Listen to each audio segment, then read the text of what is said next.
شبنم کا تاج۔ کسی بادشاہ کی صرف ایک ہی بیٹی تھی، وہ بہت ضدی تھی۔ ایک دن صبح کو وہ باغ میں ٹہلنے کے لیے گئی تو اس نے پھولوں کی پتیوں پر شبنم کے قطرے چمکتے ہوئے دیکھے۔ شبنم کے یہ قطرے ان ہیروں سے زیادہ چمکدار اور خوبصورت تھے جو شہزادی کے پاس تھے۔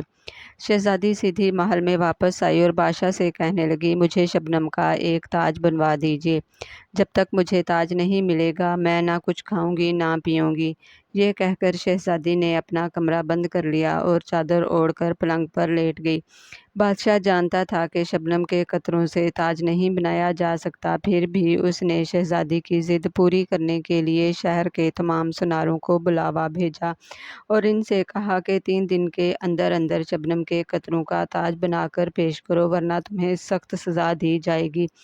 بیچارے سنار حیران پریشان کہ شبنم کا تاج کس طرح بنائیں۔ ان سناروں میں ایک بوڑھا سنار بہت عقل مند تھا۔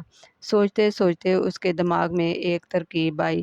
وہ دوسرے دن صبح کو محل کے دروازے پر گیا اور سپاہیوں سے کہا کہ وہ شہزادی کا تاج بنانے آیا ہے۔ سپاہی اسے شہزادی کے پاس لے گئے۔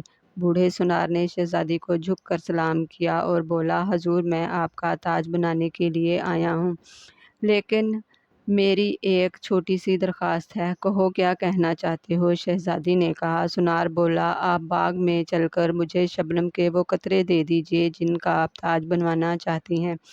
جو قطرے آپ پسند کر کے مجھے دیں گی میں فوراً ان کا تاج بنا دوں گا۔